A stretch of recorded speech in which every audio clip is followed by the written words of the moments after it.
in the right direction for you. What are some of those issues?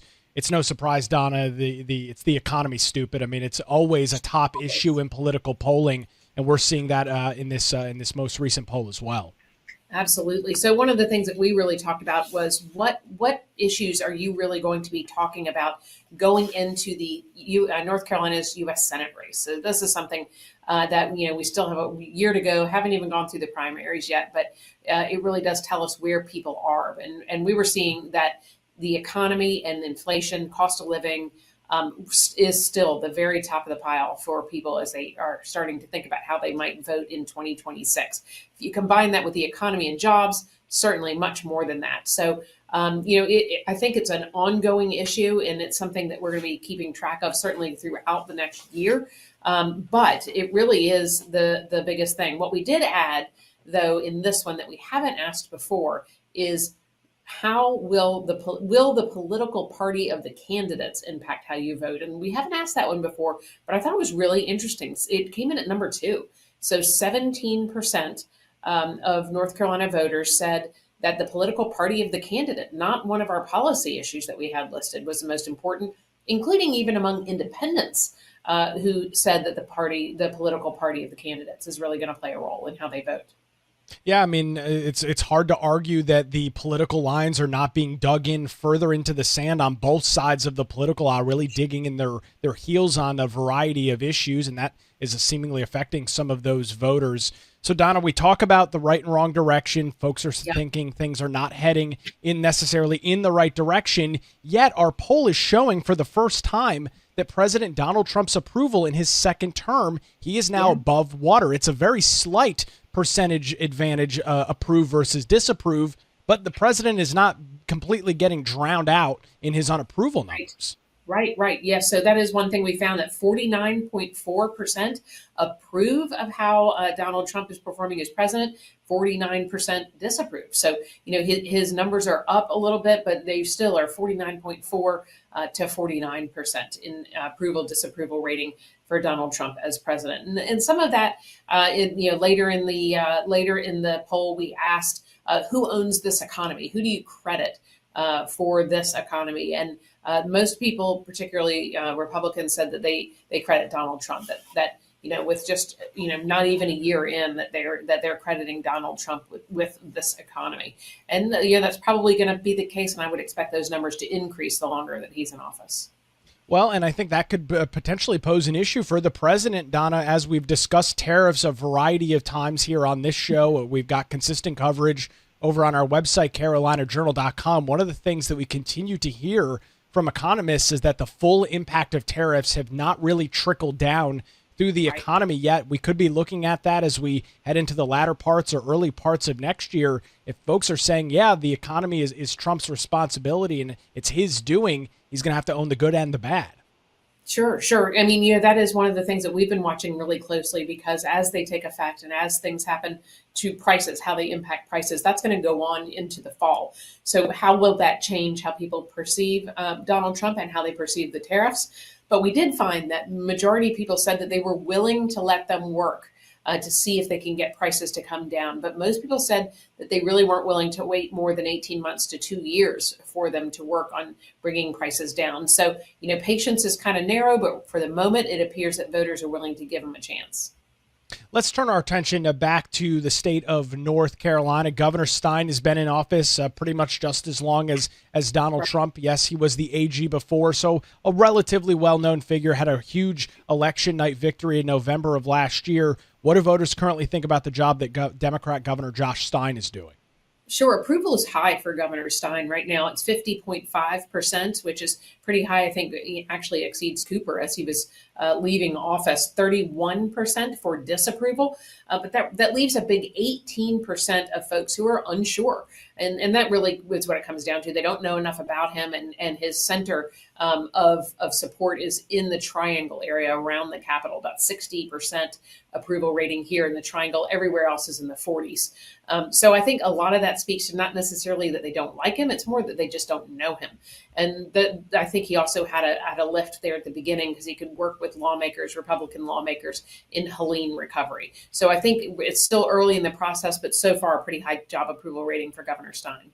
And Donna, you and I have talked about this both publicly and privately as you talk about Stein's approval being essentially limited, at least the positive numbers, limited to the triangle area and in and around the state capitol. This has always Sure. been the larger problem of there's a lack of what's going on in North Carolina politics that really trickles outside of Raleigh. Maybe Charlotte's a little bit of a different example because it is such a major, large metro, but that stuff very, very infrequently trickles out to the mountains or the coast. Sure. Yeah, actually, that's really true. People are very invested in their local politics, their state legislative politics and elected officials. But the governor's role doesn't really get out there as much unless it is in the Triangle area. But there's so much state government here that is part of that executive branch. I think that's why you see high ratings here in the Triangle area. And also Cooper and Stein have been really good about kind of keeping their head down, not letting things get out unless they control it, control the messaging, control access, control, the event, the ribbon cuttings and that kind of thing. So I think that's why you really see high support up for the boss here in Raleigh, but you really don't hear much outside of Raleigh.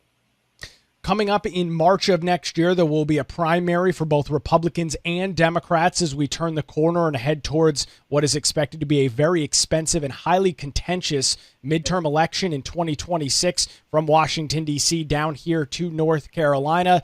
Donna, while the primary hasn't happened, there are two major candidates that have announced and are running pretty hard campaigns to this point. Former Democrat Governor Roy Cooper, former head of the North Carolina Republican Party, and head of the RNC, Michael Whatley. What is our polling looking like for these two very, not necessarily well-known, but very documented candidates? These are not newcomers just popping onto the scene. No, certainly not. They definitely aren't. And one of the things that we noted, you'll remember from the August poll, is that there was a name recognition deficit with Michael Whatley, the presumed Republican candidate. Certainly, though, we're not through the primary just yet. There are other candidates, other Republicans running for that nomination for U.S. Senate. Michael Whatley is the focus at the moment because he does have an endorsement from Donald Trump, which here in North Carolina is pretty powerful. We saw that in the 2024 election. So Michael Whatley closing that gap with Roy Cooper, who has nearly universal name recognition as the Democrat candidate. And Democrats are good at kind of clearing the field for the chosen candidate. Certainly Cooper would count for that. So Michael Whatley now is at 42% likely to vote for him, which is a gain of 3 points and really has gained ground. And he really only trails Cooper by like 4%. Cooper has about a 46% in this latest poll. So those are some tight numbers. And, if we were any closer to the election, we would say it was almost neck and neck. But then again, we have more than a year to go before the Senate race. It is pretty remarkable, though, who a relatively unknown candidate for most people, unless you're a real politico, you may not know who Michael Whatley is. He used to be the director of the North Carolina GOP and was chairman of the RNC at the national level. But this, I believe, is his first run for actual office. So a lot of folks just didn't know who he was.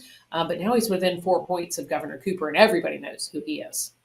Well, and Donna, we haven't headed to the best part of the year when you can't turn on the television without seeing political ad after political ad after political ad. Your mailbox every day is full of them, text messages, emails. We're not anywhere near close to that 14 months out from that election, yet it does appear that at least for the Republican candidate, presumed Republican candidate in this race, that he is doing at least something to grow that name ID. Yeah, I think he really is. I mean, he's if you know him, you know that he is somebody who is out on the stump a lot for him, and it sounds like they are working hard to boost that name ID. They may have gone in knowing what the issues would be, and that would be the biggest one is name ID, especially when you're going up against somebody who is so well known like Roy Cooper. Roy Cooper had fairly positive approval ratings when he was governor, and he spent close to 40 years in statewide elected office between, the attorney general and governor. He really was a state employee, a government elected official for almost his entire career. And this is Michael Whatley's first run at this. So even though he's been in politics for a very long time, solid on policy, people just didn't know who he is. But there will be some things he'll have to overcome, name ID being that big one. And then, as we said before, whatever's happening with the tariff policy and will that be affecting prices, because he's so closely tied to President Trump, that might be an issue as he comes up. But then again, Cooper's going to have some things he has to overcome. Things like shutting down the state government and public schools during COVID, and the mess over at the DMV. And, all of these things are really going to be quite an issue. Certainly problems, bureaucratic nightmares, snafus in storm recovery. All of those things happened under his watch. So both have some things that they're tackling to try and get down into November of 2026. And that's obviously this race and this poll question is one that we are going to keep very close tabs on as we go through the next year or so. We'll keep you up to date with that over on our website, CarolinaJournal.com, and right here on the Carolina Journal News Hour. We'll continue with details out of our September Carolina Journal poll with Donna King coming up after this. You're listening to the Carolina Journal News Hour, where it's now 5:18, News Talk 1110, 99.3 WBT. We will get a look at the roadways on your early Friday morning commute with Boomer Von Cannon. Thank you, Nick. And these sharp.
It's 523. Welcome back to the Carolina Journal News Hour. News Talk 1110, 99.3 WBT. We'll get back with Donna King on some of our September poll numbers coming up here a little bit later on in the show this morning. Before that, we are finally getting some more details this morning from Governor Josh Stein and his Wednesday visit to Washington, D.C.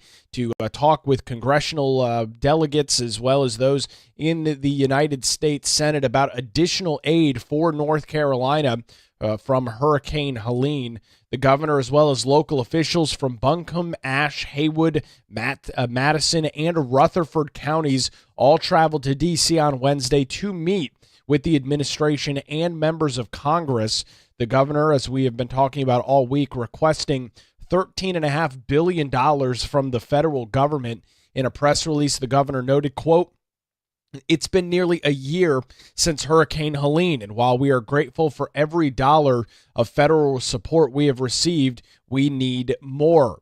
I was pleased to meet with the Trump administration and members of our congressional delegation to advocate for that additional $13.5 billion to strengthen Western North Carolina recovery, getting folks back into their homes, boosting small business, supporting local governments, and repairing critical infrastructure." It is important to note that the storm is estimated to have cost somewhere in the ballpark of $60 billion, which is almost more than double the state's yearly budget, which sits a little over $30 billion a year.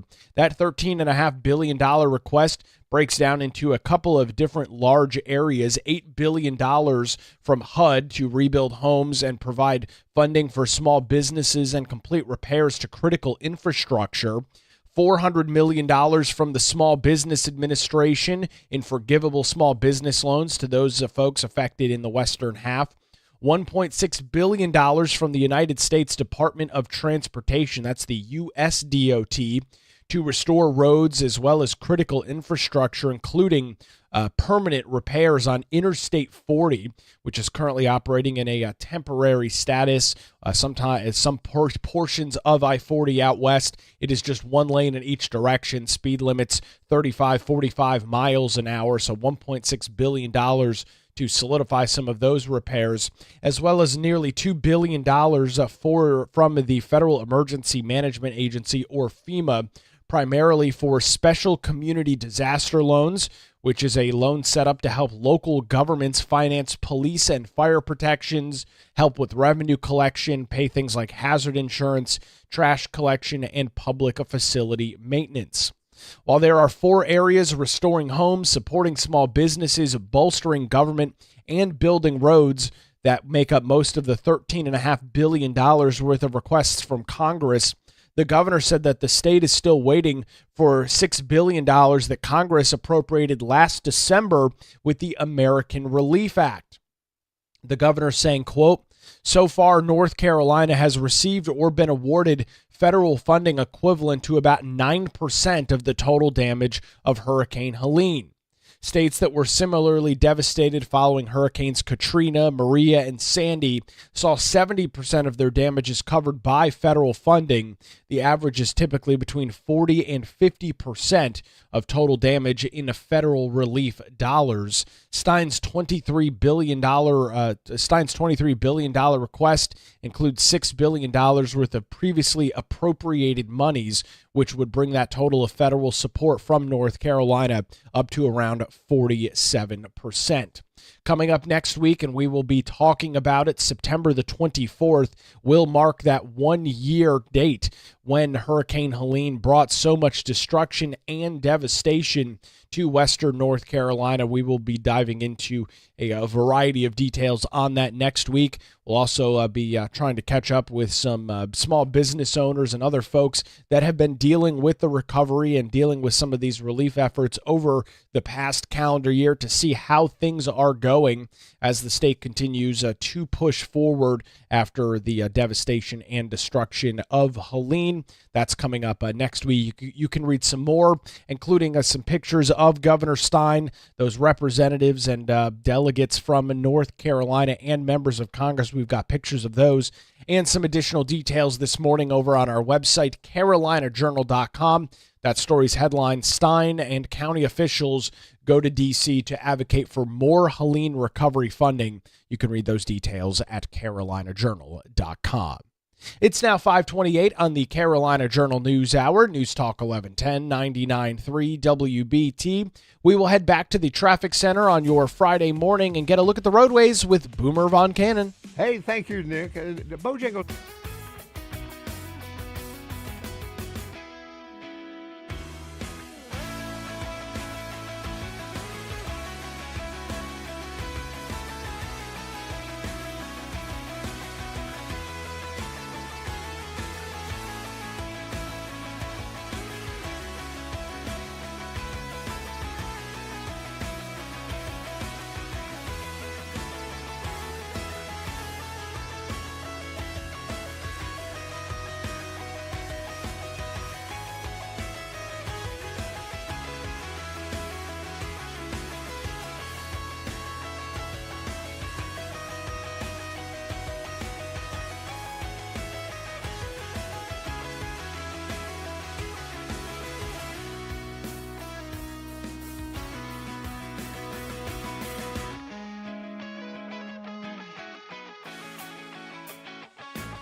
It's 5:35. Welcome back to the Carolina Journal News Hour. News Talk 1110, 99.3 WBT. A scary situation unfolding at the UNCW, that's the University of North Carolina at Wilmington, yesterday evening, as there were reports late evening around 7 p.m. about an active shooter on campus.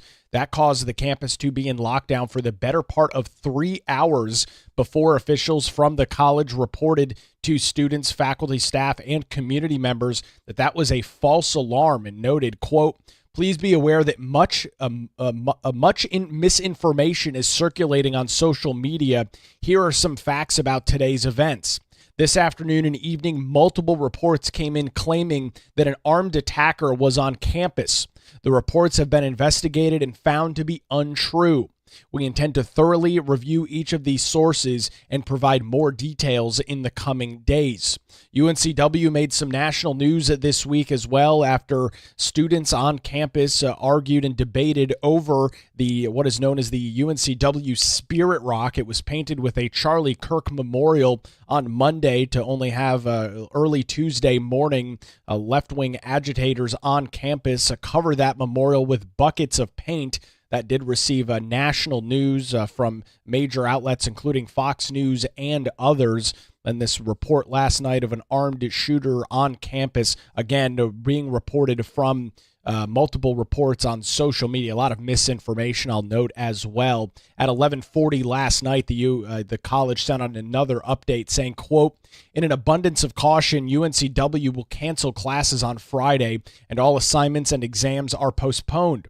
Students in fully online programs should consult with their instructors on how this could impact their courses," also noting that the library will be closed as well and many other facilities on campus, as there have been anonymous threats made on social media about some limited acts of violence on the campus on Friday. This is an active and dynamic situation as political tensions do continue to rise after the assassination of Charlie Kirk last Wednesday. We'll keep an eye on the details right here on the Carolina Journal News Hour, where it's now 5:37, News Talk 1110, 99.3 WBT. We are keeping you up to date this morning on the latest ongoings in North Carolina with our new September Carolina Journal poll. As we continue our discussion this morning, Donna King, the editor-in-chief of CarolinaJournal.com, joins us on the News Hour.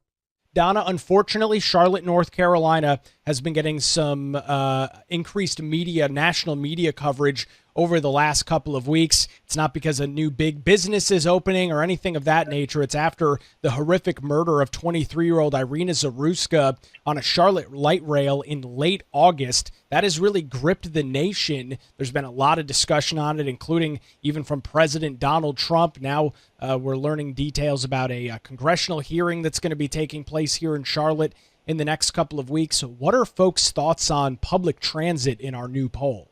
Sure. In this poll, we asked voters in North Carolina, likely voters, how confident are you that public transit in your area is safe from crime? So only about 27% of folks said it was somewhat confident, and 12% said very confident. But when you look at overall not confidence levels, the totals are pretty grim. I mean, we're looking at close to 40% of people say they are not confident. 3% weren't even sure. And some of that might be because they may not have a lot of public transportation or they just simply don't use it.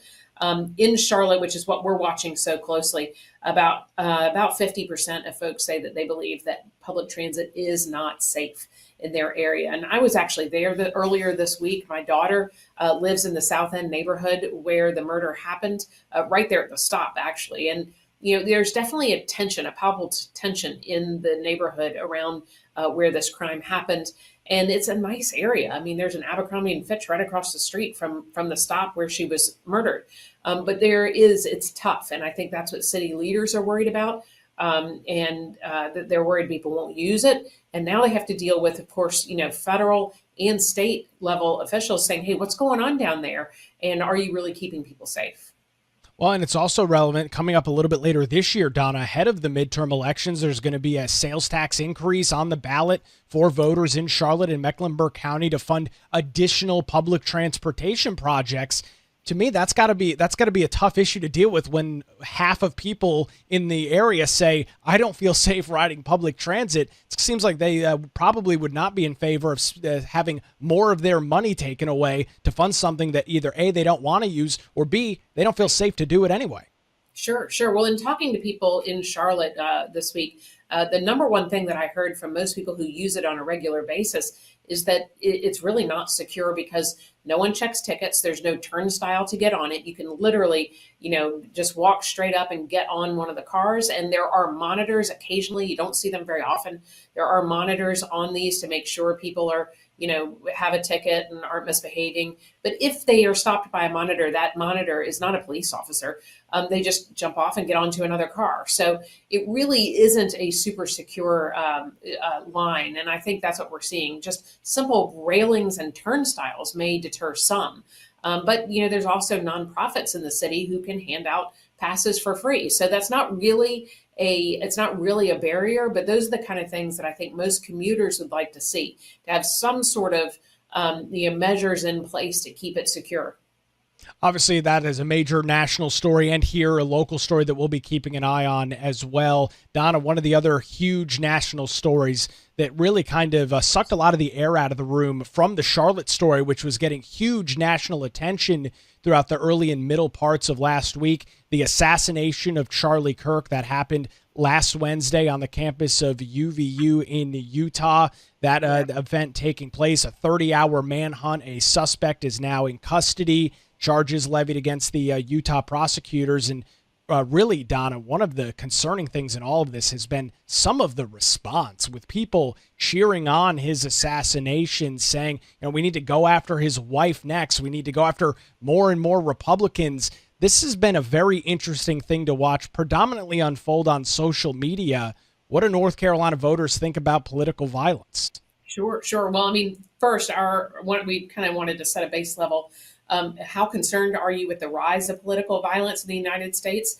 94.9% of people said they are concerned about the rise of political violence. Of those, 82% said they're very concerned about the rise of political violence. Now, keep in mind, this was in the field there just a few days after the assassination of Charlie Kirk. So certainly this is a point where we can agree on. And maybe that's the first step, right? Is that among Democrats and Republicans and independents in our poll, they're all concerned about the rise of political violence. But the question is, what do you do about it? And who really is to blame? One of the other questions that we said is, who do you think is to blame for political violence? And about 34%, which is the largest single amount, said politicians and elected officials were to blame. The second most selected was 26% said the media is. Activists as an option, and then social media companies. So activists only got about 16% of the blame here among the respondents of this poll. And some of that I think is interesting because to me it shows there might be a disconnect in what people think, who people think are spreading, negative things on social media. They may think it's coming from a politician. They may think it's coming from the media. Often it is an activist group that's passing these things around on social media. So that was an interesting point. But overall, when it comes down to it, 60% of people say it's elected officials and the media who are to blame for political violence. But you can tell it's a split on parties. Democrats were much more often saying politicians, which to me says that they're thinking Donald Trump, and Republicans were more likely to say that it was the media to blame for the rise in political violence. The big one, though, something that we were really curious to say is, what's the tolerance, right, for violence? Do you believe it's ever acceptable to use violence or assassination attempts against political leaders or public figures with whom you disagree? 93.4% of people, regardless of party, say it is never acceptable to resort to political violence. And that was encouraging. And remember, these are North Carolina voters. That says who we are as a state, regardless of party. Now, Democrats were a little more likely to say that it is sometimes acceptable, but it was still, in the single digits to do so. So that is encouraging. It says what North Carolina really is. That maybe perhaps we're not following that long march toward violence. But North Carolinians were a little more willing to accept harassing public figures when they're out grocery shopping at restaurants or whatever. 74% said no, it is never acceptable. 20% said yes, it is acceptable to harass public figures when they're going about their normal everyday life. So those things are really interesting, and moderates kind of lean toward what Republicans said in all of those questions. We got to watch those closely because unaffiliated, that's our largest voting bloc in North Carolina. Yes, that is a very interesting voting block. Donna, we have a lot more that we didn't have a chance to get into this morning. Folks maybe want to dive into some more of the data, more of the details. Where can they go and do that? Absolutely. Head over to carolinajournal.com. All those crosstabs are there, and you can really dig in and let us know what you think. We appreciate the information and the insight this morning. The editor-in-chief of carolinajournal.com, Donna King, joins us on the Carolina Journal News Hour, where it's now 5:45, News Talk 1110, 99.3 WBT. We will get another look at the roadways on your Friday morning commute. We'll head on over to the traffic center, get an update with Boomer Von Cannon. Hey, thank you, Nick. And East Charlotte.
The 6th annual WBT Little Heroes Blood Drive continues next week, Thursday, September the 25th. WBT and the One Blood Big Red Bus will be at the Doghouse in Uptown Charlotte from 10 a.m. to 3 p.m. We'll be broadcasting live and are encouraging you to make a life-saving blood donation. It's the 6th annual WBT Little Heroes Blood Drive next Thursday, September the 25th at the Doghouse in Uptown Charlotte. Visit WBT.com this morning for location details and to make sure that you can register your appointment.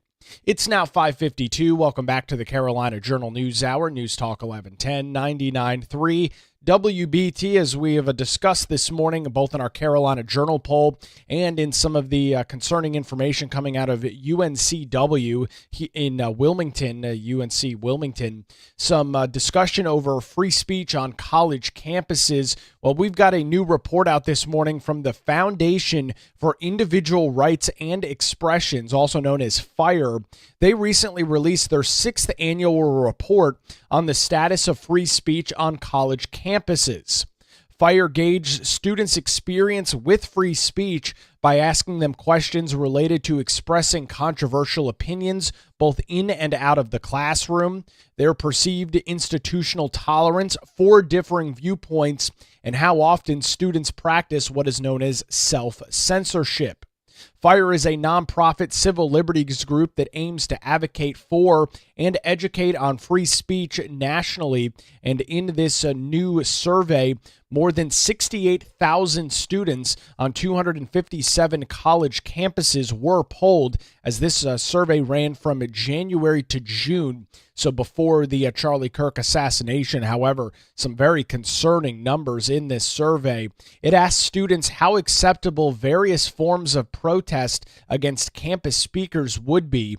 It also included questions about things such as acceptability of blocking students from attending an event on campus, and another question about using violence to stop campus speech. Most students, 72% of them, responded that it is acceptable in limited circumstances to shout down a speaker on campus to stop them from speaking about a controversial topic. 72% saying that. Here's the really eye-popping number. Of the students surveyed, 34% said using violence to stop someone from speaking is acceptable, at least in rare cases. According to FIRE, this percentage has increased by 10 points over the past 4 years. So this has been a growing trend on universities across the United States. 34% of students say, well, it could be acceptable to use violence if we don't like what somebody is saying. The percentage of students who would shut down a speaker, block students from attending an event, or use violence to end campus speech have all increased since last year and are at record highs. These percentages are also unfortunately higher in North Carolina, with 36% of North Carolina college students communicating that they think it is acceptable to use violence to stop someone from speaking on campus. According to Sean Stevens, who is the chief research advisor to FIRE, he said, quote, more students than ever think violence and chaos are acceptable alternatives to peaceful protest. This finding cuts across partisan lines. It's not just a liberal or conservative problem, it's an American problem. Although the results of the survey reflect Stevens' comments, North Carolina's schools, or at least a couple of them, topped the free speech ranking list, so there is some silver lining in all of this. UNCG up in Greensboro reported 6th overall in terms of free speech. App State at 8, NC State at 10th, ECU 14th, Chapel Hill 19th, and UNC Charlotte 20th. According to researchers from FIRE, they noted, quote, a handful of schools have consistently outperformed their peers in fostering environments more conducive to free expression. This group includes all of this year's top 5 schools, as well as institutions like the University of North Carolina at Greensboro. These high-ranking schools, however, stand out not because they've created truly robust speech climates, but because most of their peers are doing far worse. The 2025 rankings reveal a bleak picture, the report notes. 166 of the 257 schools evaluated received an overall score below 60, earning a failing grade in regards to their campus's climate on things like free speech. This year, Fire awarded the highest grade overall, over the 6 years that they have conducted this study, with a 79.86 out of 100 going to Claremont McKenna College. We've got some additional details, including some of these concerning numbers. 36% of North Carolina college students think violence is acceptable to shut down speech. All of that is available over on our website this morning, carolinajournal.com. The story, a third of college students say violence is an option to stop campus speech. That's going to do it for a Friday edition of the Carolina Journal News Hour. WBT News is next, followed by Good Morning BT. We're back with you Monday morning 5 to 6 right here on News Talk 1110 and 99.3 WBT.